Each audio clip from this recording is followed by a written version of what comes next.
வணக்கம் நேயர்களே. இது ஷர்மிளா டாக்கீஸ். நான் உங்கள் டாக்டர் ஷர்மிளா. இன்னைக்கு நம்மளோட சிறப்பு விருந்தினரா இணைஞ்சிருக்கிறாரு மூத்த பத்திரிகையாளர் முனைவர் டாக்டர் ராதாகிருஷ்ணன் அவர்கள். வணக்கம் சார். வணக்கம் டாக்டர். முதலமைச்சராக பதவியேற்ற பிறகு முதல் முறையாக டெல்லி சென்று பிரதமர் நரேந்திர மோடி அவர்களை சந்தித்திருக்கிறார் மாண்புமிகு முதலமைச்சர் திரு விஜய் அவர்கள். 45 டிகிரி வெயில்லையும் கருப்பு கோட்டு சூட்டை போட்டுக்கிட்டு ரொம்ப ஸ்டைலா கெத்தா போனதை நம்மளால பார்க்க முடிஞ்சது. கிட்டத்தட்ட 25 நிமிஷம் ரெண்டு பேரும் உரையாடி இருக்கிறாங்க. அதுலயே ரெண்டு விதமான இது இருக்கு. 10 நிமிஷம் தான் அப்படிங்கிறாங்க, இல்ல அரை மணி நேரம் ரெண்டு பேரும் மீட் பண்ணாங்க அப்படின்னு சொல்றாங்க. மீட்டிங்ல என்னென்ன முக்கியமான கோரிக்கைகள் வச்சாரு அப்படிங்கறதும் ஒரு விவாத பொருளாக இருக்கு. ஓவரால் இந்த மீட்டிங்கை நீங்க எப்படி பாக்குறீங்க? இது என்னை பொறுத்தவரை form is bigger then substance மாதிரி தான் எனக்கு விஜயனுடைய இந்த ட்ரிப் தோன்றுது. அதற்கு முதல் உதாரணம் நீங்க சுட்டி காட்டின அந்த கோட்டு தான். 45 டிகிரி வெயிலில் நீங்க கோட் போட வேண்டிய அவசியம் கிடையாது. வெள்ளை சட்டை தான் போட்டிருக்கிறாரு. தாராளமாக பல இடங்களுக்கு அவர் வெள்ளை சட்டை, அந்த காக்கி ட்ரௌசர் போட்டு பல இடங்களுக்கு போயிருக்காரு. அதே கெத்தா தான் இருக்குது. நல்லதா இருக்கு பாக்குறதுக்கு. அவர் he comes across very well. அதுல எல்லாம் யாருக்கும் மாற்றுக்கிறது கிடையாது. அப்போ அந்த நான் இதுதான் போடுவேன், முதலமைச்சரான நான் அந்த கோட்டில இருந்து வெளியே இறங்க மாட்டேன் என்றது ஃபார்ம் இருக்கு இல்லையா? அதனாலதான் நான் என்ன பொறுத்தவரை form is bigger then substance அவரே நினைக்கிறாரோ இல்ல அவருடைய டீம் நினைக்கிறதோ எனக்கு தெரியல. பட் அந்த சார்ட்டோரியல் எலகன்ஸ் என்பது அது வெதரை கூட கணக்கில் எடுக்க வேண்டும் என்பதுதான் முதல் கருத்தாக நான் வைக்க விரும்புகிறேன். ஒண்ணு, ஏனென்றால் நீங்க கம்ஃபர்டபுளா இருக்கும். நீங்க கம்ஃபர்டபுளா இல்லாம நீங்க 45 டிகிரி வெயில்ல போயிட்டு நீங்க செல்யூட் இது பண்றதானாலும் சரி, இன்ஸ்பெக்டிங் தி பரேட் ஆனாலும் சரி, அதெல்லாம் பெரிய தேவையில்லாத பிரச்சனைகள். உங்களுக்காக நீங்களே you will get tired once you cross 50. இந்த நீங்க டாக்டர், உங்களுக்கு நல்லாவே தெரியும். You will really B tired once you to this. ஒன்னு. ரெண்டாவது 10 நிமிஷம் தான் அந்த சந்திப்பு இருந்தது, பிரதமர் கொண்ட சந்திப்பு. அதுல இந்த டைம் என்பது முக்கியமாக நான் காணவில்லை. நான் நேற்று கூட தொலைக்காட்சி விவாதங்களை சொன்ன ஒரு விஷயம் என்னன்னு பாத்தீங்கன்னா, செல்வி ஜெயலலிதா அவர்களும் சரி, மு.க. ஸ்டாலின் அவர்களும் சரி, எப்பெல்லாம் அவர்கள் அதிகாரத்துக்கு வந்திருக்கிறார்களோ அப்பெல்லாம் அவர்கள் போய் சந்தித்திருக்கிறார்கள். இந்த மாதிரி பிரதமரை மரியாதை நிமித்தமாக சந்தித்திருக்கிறார். என்னை பொறுத்தவரை அப்படி சந்திப்பினுடைய அவசியமே கிடையாது. இது நரேந்திர மோடி வந்த பிறகுதான் இது ஒரு கீழ்வழக்கமாக மாறிவிட்டது. அதன் முன்னாடி இப்படி எல்லாம் கிடையாது. ஏதோ ஒரு பல மாசங்களுக்கு பிறகு டெல்லிக்கு செல்லும் போது பிரதமரை சந்திக்கிற ஒரு கீழ்வழக்கம் தான் முன்னாடி இருந்தது. நரேந்திர மோடி வந்த உடனே இந்த முதலாளி போய் பார்க்குற மாதிரி பார்க்க வேண்டிய ஒரு கட்டாயத்துக்கு முதலமைச்சர்கள் தள்ளப்படுகிறார்கள். அது இன்னைக்கு ஒரு வாடிக்கையான விஷயமாக மாறிவிட்டது. அனைவரும் போய் சந்தித்துக் கொண்டிருக்கிறார்கள். அது பரவாயில்ல. என்ன கோரிக்கைகள் வைத்தாருன்னு தான் முக்கியமான விஷயமா இருக்கிறது. இப்ப ஜெயலலிதா அம்மையாரானாலும் சரி, இல்ல மு.க. ஸ்டாலின் ஆனாலும் சரி, அவர்கள் மிக தெளிவான விஷயங்கள் கூறியிருக்கிறாங்க. அதாவது ஏறத்தாழ இந்த அரசாங்கம் 5 வருடத்துல என்ன செய்ய போகுதுங்கிறது ஒரு மேப்பாக, ஒரு வரையறையான ஒரு விஷயமாக அவர்கள் சமர்ப்பித்துக் கொள்ளார்கள். இதுல எல்லாம் அவங்களுடைய கார்பரேஷன் தேவை என்று சொல்லியிருக்கிறார்கள். அது பொலிட்டிக்கலா இருக்கிறது, சிலது அட்மினிஸ்ட்ரேட்டிவா இருக்கும். ஜெயலலிதாவை பொறுத்தவரை ஜெயலலிதா ஒரு 96 பக்கத்துக்கு ஒரு அறிக்கையை பிரதமரிடம் அளித்தார்கள் அவங்க சந்திக்கும் போது. 2016 நான் பலமுறை சொல்லியிருக்கேன், இதுதான் அதிமுகவினுடைய மேனிபெஸ்டோவா இருக்கின்ற விஷயமே இதைத்தான் இருக்க வேண்டும் என்று சொல்லியிருக்கிறேன். அதுல இருந்து எவ்வளவோ மாறி வந்துருச்சு அதிமுக. இப்போ உதய மின்திட்டத்தில இருந்து ஆரம்பிச்சு பல விஷயங்கள் அவங்க அப்போஸ் பண்ணாங்க. ஜிஎஸ்டி அப்போஸ் பண்ணாங்க. பல விஷயங்கள் அப்போஸ் பண்ணாங்க. இப்படித்தான் இருக்க வேண்டும் என்று அதிமுக. இது ஆக்சுவலா அம்மாவனுடைய கடைசி ஆசையாக இருக்கின்ற விஷயம். அதாவது last known articulated vision for the ADMK இதான் இருந்தது. அதுல இருந்து எவ்வளவு மாறி வந்துட்டாங்க. இப்ப அதன் பிறகு அதிகாரத்துக்காக பவருக்காக என்னெல்லாம் பண்ணி கொண்டிருக்காங்க நான் பார்த்து கொண்டுதான் இருக்கேன். அந்த கூத்துகள் எல்லாம் பார்த்து கொண்டுதான் இருக்கேன். அது ஒரு விஷயம். ஆனா இருந்தாலும் ஜெயலலிதா போகும்போது சமர்ப்பித்துக்காக 96 பேஜஸ். மு.க. ஸ்டாலின் போய் சந்தித்தார். 67 பாயிண்ட் விஷயங்கள், 67 விஷயங்கள் அவர் பிரதமருக்கு சுட்டிக்காட்டி கொண்டு இதெல்லாம் தான் நாங்கள் செய்ய போறோம், இதற்கு உங்களுடைய ஒத்துழைப்பு தேவை, பல விஷயங்கள் நாங்கள் செய்ய மாட்டோம், 2 லாங்குவேஜ் பாலிசியிலிருந்து பல விஷயங்கள் நாங்கள் செய்ய மாட்டோம், இந்த மாதிரி பல விஷயங்கள் அவர் எடுத்துரைத்தார். அதுக்கு ஒரு காப்பி நம்ம கூட வந்துச்சு. ஐ திங்க் 25 or 27 ஹெட்ஸ்ல வருகின்ற விஷயங்கள் நமக்கு அனுப்பி வச்சிருக்கார்கள் பிரஸுக்கு. உள்ள அதுக்கு சாராம்சம் என்னன்னு தான் வந்திருக்கே தவிர அது உள்ளடக்கம் என்னவென்று நமக்கு அனுப்பவில்லை, பிரஸுக்கு கொடுக்கவில்லை. அது பிரதமருக்கு கொடுத்த விஷயமா இருக்கிறது. இவர் என்ன பண்ணாரு, முதல்வர் விஜய் 4 பாயிண்ட் ஒரு சிங்கிள் பேஜ் பிரஸ் ரிலீஸ்ல அடங்கக்கூடிய பாயிண்ட். ஃபர்ஸ்ட் பாயிண்ட் எடுத்தீங்கன்னா, இது மேகதாது பத்தி ஒரு விஷயத்த சொல்லியிருக்காரு. கர்நாடக அரசு அது வந்து பர்சீவ் பண்ணக்கூடாதுன்னு சொல்லியிருக்காரு. டிஆர்டிஓ வந்து ஆந்திராவுக்கு எடுத்து சென்ற ஒரு ஃபேக்டரி வந்து திரும்ப தமிழ்நாடுக்கு கொண்டு வர வேண்டும் என்ற கருத்து. காவிரியை அதே மாதிரி இது மீனவர்களை குறித்து ஒரு கருத்து. இந்த மாதிரி ஒரு 4 கருத்தை மொத்தமா வந்து அந்த சொல்லியிருக்காரு. தமிழ்த்தாய் இந்த வாழ்த்து 4 வந்து முதல்ல பாடுறதுக்கு தமிழ் பிரதமர் கிட்ட பர்மிஷன் கேட்டிருக்காரு. அதான் அதான் அதான் அதுல எனக்கு இந்த 2 கோரிக்கைகள் இல்ல தமிழ் தாய் வாழ்த்தியானாலும் சரி, இல்ல இந்த மேகதாது அணைகளையும் சரி, அதுல எனக்கு என்ன படுதுன்னு பாத்தீங்கன்னா, இது வந்து ஒரு இக்னரன்ஸ் தான் காமிக்குது. இக்னரன்ஸ் இல்லை என்றால் அண்டர் ப்ரிப்பேர்ட்னஸ் காமிக்குது. ஏன்னு பாத்தீங்கன்னா வேற ஒன்றும் கிடையாது. மேகதாது அணை வந்து இப்ப யார் கட்ட போறா? அங்க இருக்கின்ற பிஜேபி அரசாங்கம் கட்ட போகுது. காங்கிரஸ் காங்கிரஸ்காரர்கள் தான் கட்ட போறாங்க. அவங்க தேர் மேக்கிங் நாய்ஸ் ஓவர் இட்.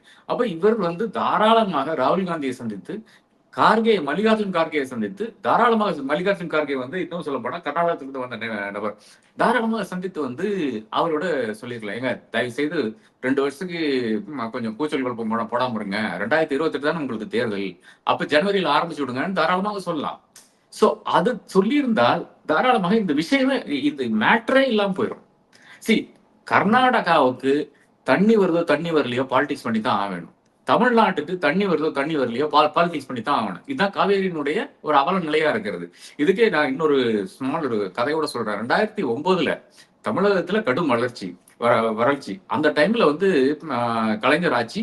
கலைஞர் என்ன பண்றாருன்னு பாத்தீங்கன்னா, ராமசுந்தரம் என்ற பிடபிள்யூடி செக்ரட்டரி ஐஏஎஸ் காரரு அவரை கூப்பிட்டு சொல்றாரு, இதை பாருங்க நீங்க பண்ணுங்க, போய் எடியூரப்பாவை பாருங்க, அப்ப முதல்வராக இருந்தாரு, இந்த பயிர்கள் வாடிக்கொண்டிருக்கிறது, கொஞ்சம் தண்ணி கொஞ்சம் ஓபன் பண்ண சொல்லுங்க. ஏனென்றால் இப்போ நீங்க வந்து நானா வந்து ஒரு கோரிக்கை வச்சேன்னா, பிரஸ்ல ஒரு கோரிக்கை வச்சேன்னா, இல்லை என்றால் வெளிப்படையாக பேசினேன்னா தண்ணி வராது, அரசியல் தான் வரும். அதனால நீங்க போய் பார்த்து கொஞ்சம் சொல்லுங்க அப்படின்னு. இதை பத்தி ஃப்ரண்ட்லைன்ல ஏதோ காலத்துல எழுதியிருக்கேன் நான். இவர் போய் அங்க அப்கோர்ஸ் முதல்வர் அலுவலகத்துல இருந்து அலைபேசியில் வந்து அவங்க கூப்பிட்டு சொல்றாங்க, இந்த மாதிரி ஒரு லெட்டர் வந்து ஒருத்தர் எடுத்து வராரு, கர்நாடக லெட்டர் எடுத்துட்டு வராரு, அவர் பேர் ராமசுந்தரம், ஐஏஎஸ் அதிகாரி அப்படின்னு சொல்றாரு. ராமசுந்தரம் இன்னும் உயராக தான் இருக்கிறார், சென்னையில தான் இருக்கிறார், அவரோட நீங்க பேசலாம். அவரு போய் பெங்களூர் ஏர்போர்ட்ல இறங்கணும்னா அங்கிருந்து ஒரு புரோட்டோகால் டீம் வருது, கூட்டிட்டு போறாரு. கூட்டிட்டு போயிட்டு லெட்டர் வந்து கொடுக்குறாரு. கொடுத்த உடனே எடியூரப்பா ஓபன் பண்ணி பார்த்து, oh my brother is asking for water, நான் எப்படி கொடுக்காம இருக்கிறது அப்படிங்கிறாரு. அப்போ ராமசுந்தரம் வந்து அவர்கிட்ட சொன்ன விஷயத்த கன்வே பண்றாரு. இந்த மாதிரி நீங்களும் அதை பத்தி பிரஸ்ல ஒண்ணு சொல்லிக்க வேண்டாம், நாங்களும் ஒண்ணு சொல்லல, தண்ணி வந்து வரலன்னா பயிர்கள் வாடிவிடும், விவசாயிகளுடைய வாழ்க்கையே வந்து கேள்விக்குறியாயிரும் அப்படின்னாங்க. தண்ணி திறந்து விட்டாங்க. தமிழகத்திலயும் ஒரு குழப்பம் கிடையாது, அங்கேயும் குழப்பம் கிடையாது, விவசாயிகள் தண்ணி விட்டு வந்து முடிஞ்சு போச்சு.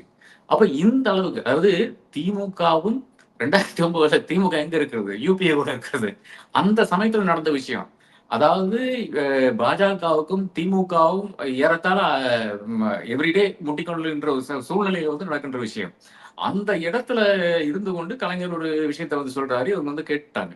அப்ப மேட்ரே இவ்வளவுதான். மேகதாது என்ற விஷயம் வந்து 2028 அவர்களுக்கு அரசு போதும். ஏனென்றால் தேர்தல் வரும்போது காவிரி அரசியலாகத்தான் மாறும், அதில் யாருக்கும் மாற்றுகள் கிடையாது. இது இவ்வளவு சிம்பிளாக சால்வ் பண்ணி வேண்டிய விஷயம். அடுத்தது வந்து இந்த வந்தே மாதரம் பாடுகின்ற அந்த விஷயம் தெளிவாக என்ன கூறியிருக்கிறாரு, வந்தே மாதரம் ஜனகணமனைக்கு முன்னாடி பாட வேண்டும். இதுதான் ரூல். இப்போ பிப்ரவரியில 2026 போட்ட ரூல். தமிழ் தாய் வார்த்தை எங்க பாடணும்னு யாரும் சொல்லல. அப்ப நீங்க என்ன செஞ்சிருக்கணும், ஒரு தைரியம் இருக்கின்ற ஒரு அரசியல்வாதியாக, ஒரு அரசாக, ஒரு முதல்வராக இருந்தால் ஃபர்ஸ்ட் தமிழ் தாய் வார்த்தை பாடுங்க. யூ ஸ்டார்ட் சிங்கிங் சொல்றேன். உங்களுக்கு தமிழ் தாய் வாழ்த்து தெரியுமா எனக்கு தெரியல, பட் தமிழ் தாய் வாழ்த்து நீங்க ஃபர்ஸ்ட் பாடுங்க. அதன் பிறகு வந்தே மாதரம் போடுங்க. அதன் பிறகு ஏன்னா வந்தே மாதரம் வந்து ஜனகணமனைக்கு முன்னாடி பாடணும், இவ்வளவுதான விஷயம். ஜனகணமனைக்கு முன்னாடி போடுங்க. 2 பெங்காலி பாட்டு பாடி போகுது, என்ன போகும், அதுக்கு முன்னாடி தமிழ் பாட்டு பாடுங்க, இவ்வளவுதான் பண்ணிருக்கணும். இதுக்கு போய் பிரதமர் கிட்ட as I am suffering from fever, I want to Singh national anthem அப்படின்னு சொல்லிட்டு மனு கொடுக்க வேண்டிய அவசியம் கிடையாது. அது வந்து அரசியல் முதிர்ச்சியின்மையினுடைய ஒரு பெரிய கோடிட்டு காட்டுகின்ற ஒரு விஷயமாக நான் காண்கிறேன். டிஆர்டிஓ கிட்ட அந்த அவர்கள் வந்து தமிழ்நாட்டுல கொடுக்க வேண்டிய ப்ராஜெக்ட் ஆந்திராவுக்கு எடுத்துட்டு போயிருங்க. இது நாம காலாகாலமாக பார்க்கின்ற விஷயமா இருக்கிறது. இது காங்கிரஸ் காலத்துல இதான் நடந்திருக்கிறது, பிஜேபி காலத்துல இதான் நடந்து கொண்டிருக்கு. பிஜேபி காலத்துல அதிகமா நடக்குதுதான் சொல்லுவேன். எனக்கு தெரியுங்க. இப்ப 89ல வீலன் ஆக்சல் ஃபேக்டரி வந்து கஞ்சிக்கோடு கேரளால வர வேண்டிய விஷயம். அங்க வந்து நிலகைய கையகமும் பண்ணிட்டாங்க. கஞ்சிக்கோடுல பண்ணிட்டாங்க. கேரளால பாலக்காடு, அதாவது வாளையார் தாண்டி இருக்கின்ற அடுத்த ரயில்வே ஸ்டேஷன் அங்க பண்ணிட்டாங்க. அதன் பிறகு காங்கிரஸ்கா இருக்கின்ற ஒரு எம்பி வந்து அவருடைய அந்த பிரஷர் போட்டு அவங்க வந்து அந்த வீலன் ஆக்சல் பிளான்ட் வந்து பஞ்சாபுக்கு எடுத்துட்டு போறாங்க. இது காலாகாலம் நடக்கின்ற விஷயம். ஒண்ணும் பண்ண முடியாது. இப்ப ஆந்திரால இருக்கின்ற முதல்வர் வந்து அவர் இப்ப மோடி என்ன சொன்னாலும் ஆமா சாமி, ஆமா சாமின்னு போட்டு ஜால்ரா எவ்வளோ பெரிய ஒரு ஜெயின் செக் வச்சுட்டு அடிச்சுட்டே இருக்காரு. அவரு அடிக்கிற அடியில வந்து மோடிக்கு ஐயையோ உட்கார முடியல டெல்லியில. அந்த அளவுக்கு வந்து ஜால்ரா அடிச்சுட்டு இருக்காரு. அவர் ஒரு மேட்டர் கேட்டா, ஒரு சின்ன ஒரு ஃபேக்டரி கேட்டா பண்ண மாட்டாரா? அது என்ன 500 கோடி, 1000 கோடி இதெல்லாம் ஒரு பொருட்டே கிடையாதுன்னு சொல்லிட்டு அவர் எடுத்து குடுத்துட்டாரு. இது வந்து திருப்பி வரப்போற சாத்தியக்கூறே கிடையாது என்பதுதான் உண்மை நிலை. அத போய் நீங்க வந்து பர்ஸ்யூ பண்ண வேண்டிய அவசியம் இல்ல. இன்னும் அடுத்த விஷயம் என்னன்னு பார்த்தீங்கன்னா, ஆந்திரா கூட தமிழ்நாட்டுல தான் இருக்கின்ற டெக்னிக்கல் நோ ஆனாலும் சரி, பெர்சனல் ஆனாலும் சரி, சப்போர்ட் ஆனாலும் சரி, இன்ஃப்ரா ஆனாலும் சரி, எல்லாமே நம்மகிட்ட இருக்குது. நம்மகிட்ட ம். 2 மேஜர் போர்ட்ஸ் இருக்கு. சென்னை இருக்கு, தூத்துக்குடி இருக்கு. அது இருக்கும் வரை உங்களுக்கு பிரச்சனையே கிடையாது. ரோட் கனெக்டிவிட்டி நன்றாக இருக்கு தமிழ்நாட்டுல.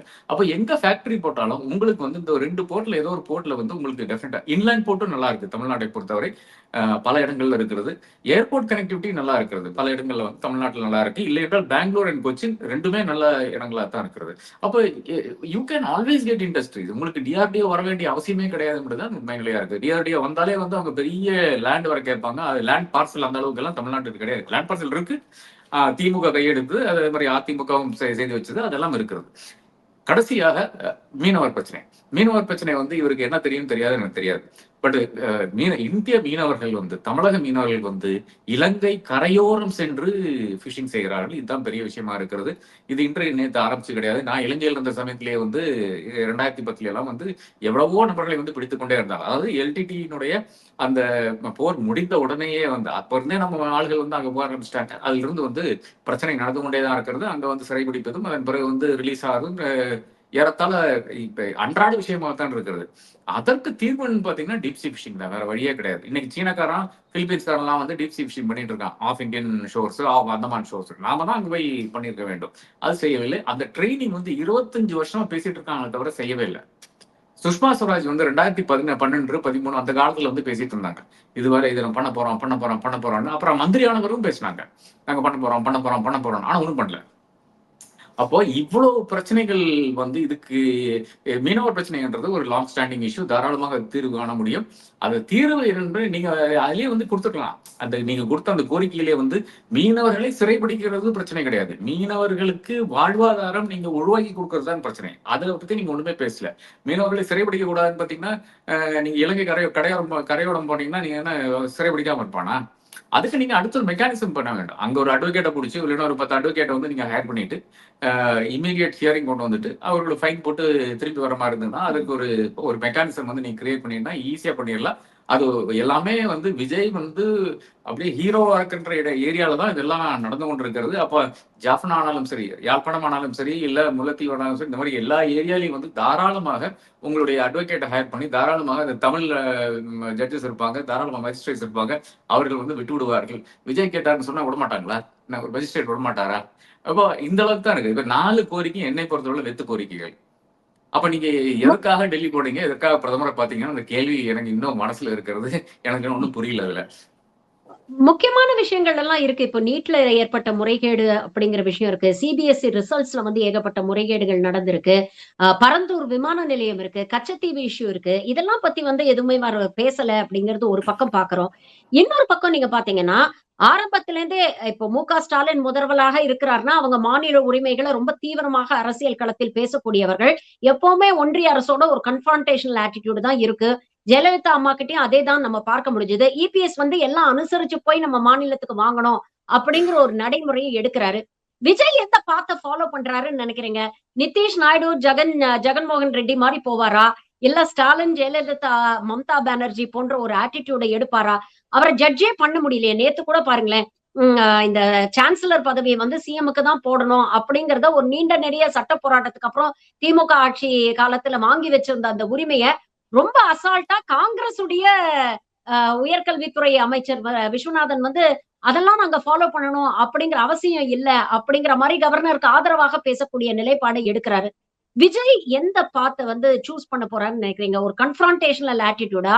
இல்ல ரொம்ப சமரசமா போய் நல்ல விதமா போய் காரியங்களை சாதிக்கணும்னு நினைக்கிறாங்க? இதுக்கு ஒரே ஒரு வேர்ட்ல பதில் சொல்லணும்னா கரூர். இவ்வளவுதான். கான்ஃபரன்டேஷன் மாதிரி எங்கேயுமே தெரியலங்க. எனக்கு தெரிஞ்ச அளவுக்கு இப்போ வரை அவர் வந்து ஸ்லீப் வாக்கிங் தான். அதாவது முதல்வர் வருவார் என்று அவர் கனவுல காணல. முதல்வர் ஆயிட்டாரு. இப்போ கோயிங் த்ரூ த மோஷன்ஸ் மாதிரி தான் இருக்கிறது. பெரிய டென்ஷன் இருக்கிறது. கூட இருக்கிறவர் பல விஷயங்கள் வந்து செய்து கொண்டிருக்கிறார்கள். அப்பாயின்மெண்ட்ஸ் எல்லாம் செய்து கொண்டிருக்கிறார்கள். எல்லாம் பார்த்து கொண்டு தான் இருக்கிறோம். அதுல இப்ப பல விஷயங்கள் நாம் பார்க்கும்போது ஏனோ தானோ என்றோ இல்லை என்றால் எடுத்தாம் கொடுத்த கௌதம் என்றோ அவர்கள் உண்மை செய்யவில்லை. இது மட்டும் அதாவது ஒரு 10 ஃபர்ஸ்ட் ஒரு இந்த 20 டேஸ் நியர்லி ஆகுதா, இப்ப ஆகும் நினைக்கிறேன். இந்த 20 டேஸ்ல தவறுகள் ஒன்றும் செய்யவில்லை. ஜெயலலிதா வந்து இதே பாணியைத்தான் கடைபிடித்தார்கள். 2011 இருந்து 2016 வரை ஒண்ணுமே செய்யல. ஆனா தவறுகள் செய்யவில்லை. தவறுகள் செய்யாதனால மறுபடியும் 2ஆம் தேர்தல் திரும்ப வருவாங்க. Of course that is not only reason. பல ஃபேக்டர்ஸ் இருக்கிறது. 3ஆம் முன்னணி எல்லாமே இருக்கிறது. அப்போ அந்த பார்த்தா நினைக்கிறேன் இது கான்ஃபரன்டேஷன் வேண்டாம். ஜெயலலிதா வந்து 2014 மோடியா லேடியா எல்லாம் கேட்டுச்சு. அதெல்லாம் தலைவர் கேட்க மாட்டாருன்னு நினைக்கிறேன். பாசிசம் பாயசம் அப்படின்னு சொல்லிட்டு அவர் கோட்ல ஏதோ ஒன்று பேசிட்டு போயிடும். மழுப்பி போகின்ற ஒரு ஆட்சி மாதிரி தான் எனக்கு தோணுது. ஃபர்ஸ்ட் 20 டேஸ் பார்க்கும்போது எல்லாத்துலயுமே ஒரு மழுப்பல், ஜென்ரலா ஒரு மழுப்பல். அப்புறம் வந்து டைலாக்ஸ், பசங்களை நாங்க வந்து தமிழகத்தினுடைய உரிமையை விட்டு கொடுக்க மாட்டோம்னு சொல்றதானாலும் சரி, நீட்டு தவறு என்று சொன்னதாலும் சரி, நீட்டுக்கு வந்து நீட்டு விலக்கு என்று அந்த கோரிக்கை வந்து பிரஸ்லீஸா வந்தாலும் சரி, இது எல்லாமே வந்து ஏதோ ஒரு ஸ்டேட்டட் பொசிஷன்ஸ் இருக்கு. இந்த ஸ்டேட்டட் பொசிஷன்ஸ்லயே நாங்க இருக்கோம். ஆனா முதல்வர் ஒன்றும் பேச மாட்டார் என்ற அந்த அடிப்படையில் வரும்போது மழுப்பல் தான். எல்லாமே மழுப்பல் தான். டெல்லி ட்ரிப்பே மழுப்பல் தான். அப்படித்தான் நான் காண்றேன். நீங்க குறிப்பிட்ட அந்த விஸ்வநாதனுடைய விஷயம் அது வந்து ஒருவேளை அறியாண்மையா இருக்கலாம். ஒரு நியூ மினிஸ்டர் அந்த அளவுக்கு தெரியாது.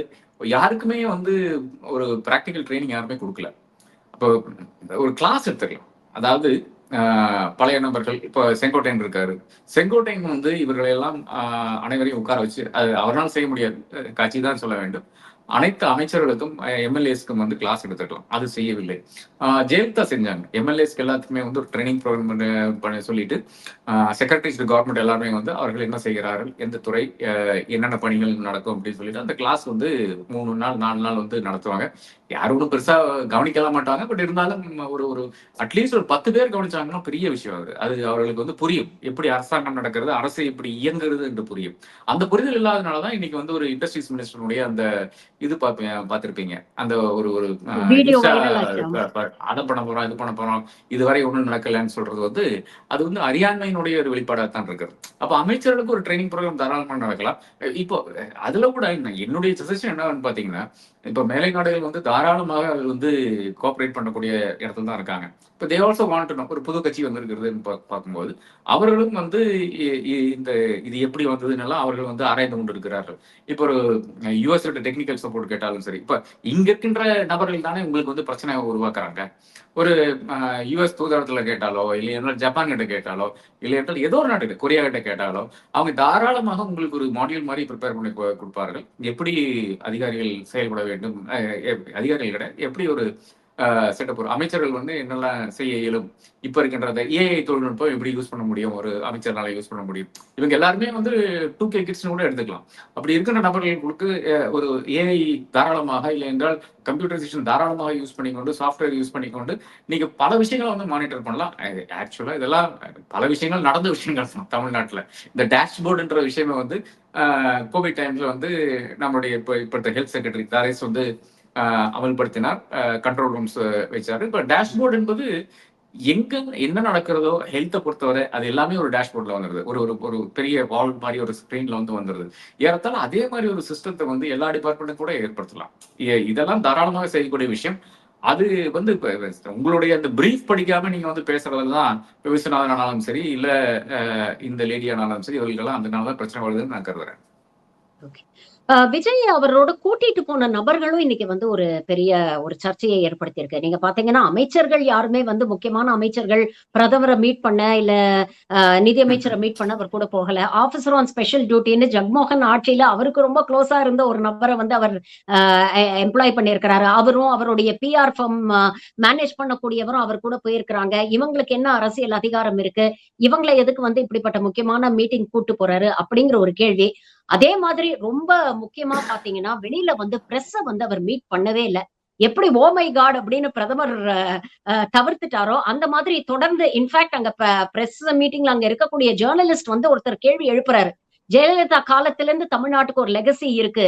எல்லா முதலமைச்சர்களும் பிரஸ்ஸ சந்திச்சுட்டு தான் போயிருக்கிறாங்க. Don't break that legacy mister Vijay அப்படின்னு அவர் ஒரு குரல் எழுப்புறாரு. ஆனா இவர் அத பத்தியெல்லாம் கவலையே படாம சிரிச்சுட்டு ஒரு வணக்கம் வச்சுட்டு அப்படியே கடந்து போயிடுறாரு.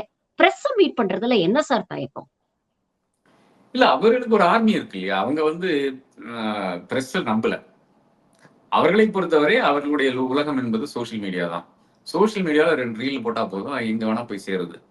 அப்ப அந்த ஒரு உலகத்துல தான் அவங்க அனைவரும் இருக்காங்க. இப்ப என்னுடைய அட்டெம்ப்ட் கூட நான் வந்து தாவேகா இல்ல நம்புகின்ற நபர்கள், இல்லை என்றால் விஜயை வந்து ஒட்டியிருக்கிற நபர்களை வந்து நான் எப்படி ரீச் பண்ண ட்ரை பண்ணணும்னு பாத்தீங்கன்னா, இன்ஸ்டால வந்து நான் பதிவு போட வேண்டியதா இருக்கு. அது வந்து வேற கட்சிகளை பத்தி பேசினாலாம் வேலைக்கு ஆகாது. விஜய் பத்தி தான் பேசணும். அப்ப விஜய் என்ன செய்தார், மிச்சவங்க என்ன செஞ்சிருக்காங்க, இந்த மாதிரி ஒரு கம்பேரிசன் கொண்டு வரும்போது தான் அது ஒரு பொலிட்டிக்கல் எஜுகேஷனா மாறுது. என்னை பொறுத்தவரை அதான் பிரச்சனை. அவரு பிரஸ் நம்பவே இல்லை. மோடி மாதிரி தான். 2014 மோடிக்கு அதிகாரத்துக்கு வரும்போது அவர் வந்து சோசியல் மீடியா தான் நம்பினாரு. அதுக்கப்புறம் கிரவுண்ட் ஃபோர்ஸ் பயங்கரமா இருந்தது. அரசினுடைய அந்த சப்போர்ட் வந்து மோடிக்கு பயங்கரமா இருந்தது. 12 வருஷமாவது இன்னும் ஒரு பிரஸ் சந்திக்கவில்லை. ஆனா இங்கெங்க அப்பப்போ மாட்டுவாங்க. இப்போ ஓ மை காட் மாதிரி இருக்கின்ற விஷயங்கள்ல வந்து அங்கங்க மாட்டுவாங்க. இல்லைன்னா டெலிப்ராண்டர் நடுவில் நின்று போச்சுன்னா, கரண்ட் போயிடுச்சுன்னா அதுல மாட்டுவாங்க.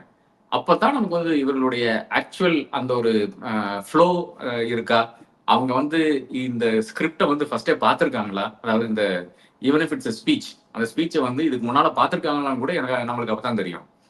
அப்ப அந்த அளவுக்கு தான் விஜயம் இருக்கிறாரு. பிரேக்கிங் ட்ரெடிஷன் என்பது அவர்களை பொறுத்தவரை இது இது ஆட்சிக்கு வந்ததே பிரேக்கிங் ட்ரெடிஷன் தான். அப்போ அதனால வந்து they are not going to give a damn as to who what the press thinks are what the world thinks. அவங்களுடைய ஒரு உலகம் இருக்கிறது. அந்த உலகத்துக்கு நீங்க வேணா செல்லலாமே தவிர அவங்க அதுல இருந்து வெளியே வந்து இன்னொரு உலகத்துல வந்து இன்ஹாபிட் பண்ண மாட்டாங்க. கோயிங் ஃபார்வர்ட் ஃப்ரம் ஹியர் விஜய்க்கு வந்து இது ஒரு டைட் ரோப் வாக் மாதிரி தானே தோணுது. ஒரு பக்கம் நீங்க பாத்தீங்கன்னா போதுமான நம்பர்ஸ் இல்ல. கூட்டணி கட்சிகளோட தயவுகளோட இன்னைக்கு ஆட்சி அமைச்சிருக்கிறாரு. அப்படிப்பட்ட கூட்டணி ஆட்சியில காங்கிரஸ் ஒரு அங்கம் வகிக்கிறது.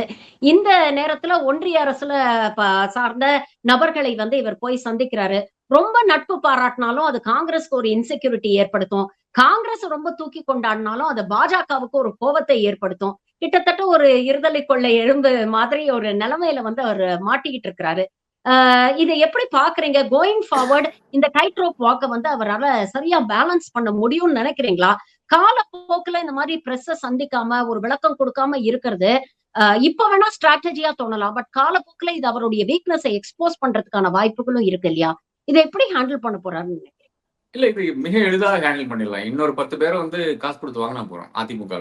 அதோட இந்த மேட்டரே க்ளோஸ் ஆயிரும். இப்போ வந்து சி.வி. சண்முகம் வந்து அவர் எனக்கு இதுவும் வேண்டாம் அதுவும் வேண்டாம்னு சொல்லி விரக்தியில போய் உட்கார போறாரு போல தெரியுது. அவர் ரெசிக்னேஷன் பண்ணிட்டாருன்னா 6 பேர் வந்து அடுத்த தேர்தலில் சந்திக்க வேண்டும். இப்பவே வந்து மெஜாரிட்டி மார்க் கீழே வந்துருச்சு. 234ல இருந்து 229 மாறுது. அதுல வந்து 114 என்பது ஹாஃப் ஏ மார்க்காக மாறுது. அப்ப 114 லிட்டருக்கு வந்து 107 பேர் இருக்காங்க ஏற்கனவே. இவர்களுக்கு வந்து இன்னொரு 7 பேர் போதும் ஹாஃப் ஏ மார்க் வர்றதுக்கு.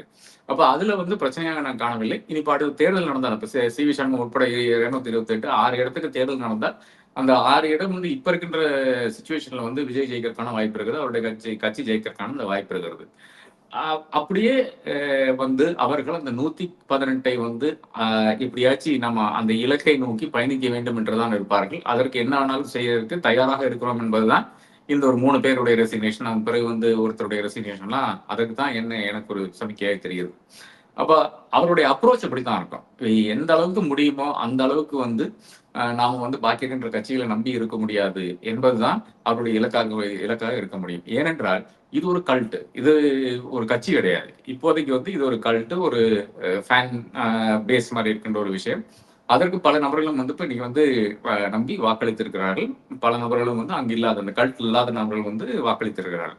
அப்ப அடுத்ததாக என்ன நடக்கும்னு பாத்தீங்கன்னா, இது அவர்களால் செய்ய முடியவில்லை என்றால் நீங்க ஒரு குறிப்பிட்ட அந்த முரண்கள் எல்லாம் வந்து கொண்டே இருக்கும்.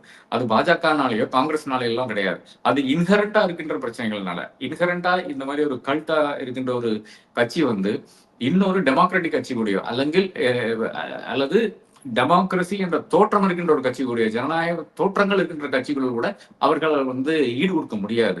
இப்ப லெப்ட்ல வந்து ஒரு பிரச்சனை நடக்குது. நேத்து வந்து பினராயினுடைய விஜய் வீட்டுல வந்து ரெய்ட் நடக்கிறது, கேரளால ரெய்ட் நடக்கிறது, இடியினுடைய ரெய்டு. அது நமக்கு எல்லாத்துக்கும் தெரியும். இடி வந்து எதிர்கட்சிகளை மட்டும்தான் ரெய்ட் பண்ணும் என்பது ஒரு எக்ஸ்க்ளூசிவிட்டி மாதிரி ஆயிடுச்சு. நான் மோதியும் அமித்ஷாவும் அப்படி பண்ணிவிட்டார்கள். இத்தனைக்கு இடி வந்து நிர்மலா சீதாராமனுடைய கண்ட்ரோல்ல இருக்கிறது. அந்த ரெய்டை கூட இன்னும் கண்ட்ரோல் பண்ணல. யாரு சிபிஎம் தலைவர், தலைமூத்த தலைவர், இப்ப இருக்கிறதுல வந்து I think he's senior most leader இந்த சிபிஐஎம். அவர் மேல ஒரு ரெய்ட் நடக்கிறது. சிபிஎம் உங்களுடைய கூட்டணி கட்சி, இன்னைக்கு வந்து வெளியிருந்து ஆதரவு வருகின்ற கட்சி, ஒரு பிரச்சனைக்கும் வராத கட்சி, உங்ககிட்ட அமைச்சரவையை கேட்காத கட்சி. அந்த கட்சியினுடைய தலைவர் வந்து இன்னைக்கு ரெய்டு ஆகப்படுகிறார். உங்களுடைய ரியாக்ஷன் என்னன்னு பாத்தீங்கன்னா மௌனம். அப்ப இது தொடர முடியாது. இந்த டைகாட்டமி வந்து தொடர முடியாது. அப்ப அங்கதான் இந்த கட்சிக்கு வந்து பிரச்சனை வருகிறது. அவர்கள் நிச்சயமா இந்த 118 நோக்கித்தான் பயணிப்பார்கள். அதுல எத்தனை பேரை வாங்க முடியுமோ வாங்கிட்டு அங்க எல்லாம் பை எலெக்ஷன் நடந்த பிறகு அது குறுகிய காலம் தான் இருக்கு. ஒரு வருஷத்துக்கு மேல எல்லாம் அது வந்து இந்த செட்டப் தாங்காதுன்னு சொல்றது வந்து people will understand what this party is. இப்ப அதுக்கு முன்னால வந்து மெஜாரிட்டி வந்துடணும். அந்த மெஜாரிட்டி வந்தால் தாராளமாக வந்து 5 வருட காலம் தாராளமாக ஓடலாம். இப்படியே தொடர்ந்தால் வந்து ஒரு பிரச்சனை இல்லாம, அதாவது டூயிங் நத்திங் ராங் என்ற அந்த ஒரு ஒரு கொள்கையை எடுத்துக்கொண்டு பயணித்தாலே வந்து 5 வருஷம் வந்து தாராளமாக கம்ப்ளீட் பண்ணிடலாம். பல்வேறு விஷயங்களை இன்னைக்கு நம்ம பேசியிருக்கோம். பொறுத்திருந்து பார்ப்போம் எப்படிப்பட்ட ஒரு லைன் ஆஃப் ஆக்ஷன்ல வந்து விஜய் இறங்குறாரு அப்படின்னு. Thank you very much for your time sir. Thank you very much for joining.